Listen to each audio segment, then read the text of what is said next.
All right, let's talk about the epic saga of Journey, a band that absolutely defined a whole era of rock music.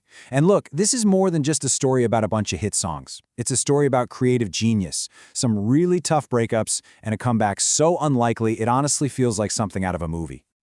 So I want to jump in with what is maybe the wildest part of their entire story. I mean, think about it. How does a band that's famous for selling out massive arenas find its salvation in a grainy YouTube video from halfway around the world? It sounds impossible, right? And to really get how incredible this turnaround was, you've got to understand what was at stake. By the mid-2000s, Journey was kinda on the ropes. They'd gone through a revolving door of singers after Steve Perry left, and they were really fading into becoming just a nostalgia act. But then you fast forward to today, and they are a global phenomenon all over again. They're selling out stadiums, and their songs are somehow more popular than ever. So what on earth changed? Well, the answer is a truly modern miracle. It's a story that kicked off one of the greatest comebacks in rock and roll history. Yeah, let's dive into this YouTube fairy tale. Okay, so just try to picture this scene. It's 2007.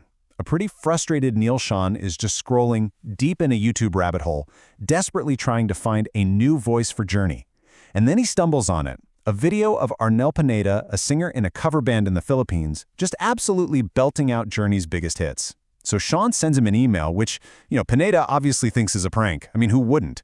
But it was real. And just like that, Pineda's on a plane to San Francisco for the audition of a lifetime. And you can totally see why the band itself was a little hesitant. This was a massive, massive risk. As their keyboardist Jonathan Cain put it, could they really take this unknown singer from Manila and just, quote, throw them into the circus of a world-famous rock band? I mean, the odds were completely stacked against them. But to really get why they would even think about such a long shot, we've got to rewind the clock way back. So, to understand how they got to that point of desperation, we need to go back to the very, very beginning. Because before the power ballads and the huge arena anthems, Journey was a completely different animal, born from the legacy of another San Francisco legend.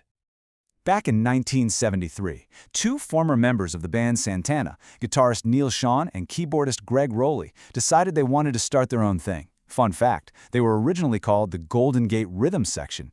Their first few albums were really heavy on progressive rock, lots of long jam sessions, but honestly, they didn't really find much commercial success at all.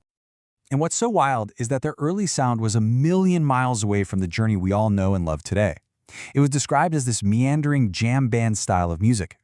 I mean, don't get me wrong, these guys were virtuoso musicians, but they were missing the hooks, the melodies that could really connect with a huge audience. And that all changed in 1977, when one key ingredient finally showed up. And yup, this is the moment. This is when everything changes. It's the arrival of a man known simply as The Voice, Steve Perry. The change was instant. It was electrifying. Steve Perry's incredible vocal range and his gift for writing these super catchy melodic hooks, it completely transformed the band's sound. They went from this experimental prog rock to crafting these perfect arena rock anthems that, it turns out, the world was just waiting to hear. And the success that followed was it's staggering to even think about. They've sold over 80 million albums worldwide. That's a testament to just how massive their appeal was during this golden era. And it wasn't just a flash in the pan either. This was total, sustained dominance. They racked up an unbelievable 25 gold and platinum certified albums. I mean, that number just proves how completely they owned the charts and the radio waves for years. They weren't just a band at that point. They were the actual soundtrack for a generation.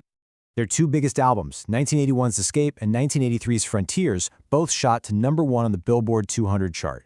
This was Journey at the absolute peak of their powers, just an unstoppable force in music. And here is a fantastic piece of rock and roll trivia for you about one of their biggest hits ever.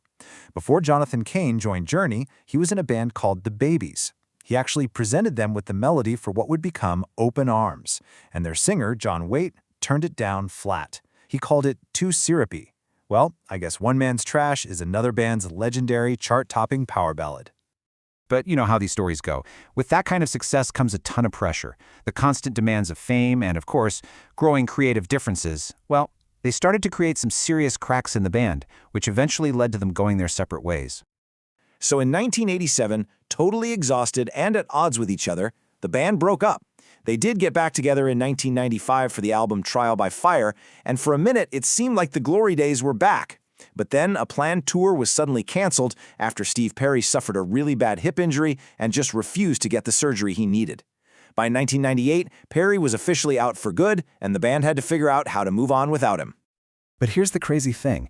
Even with Steve Perry gone and the band's future totally up in the air, their music didn't just survive, it thrived. And one song in particular became an anthem for a whole new generation, keeping the flame of Journey burning bright. We are talking, of course, about Don't Stop Believing. And this isn't just a song anymore, it's a piece of our culture.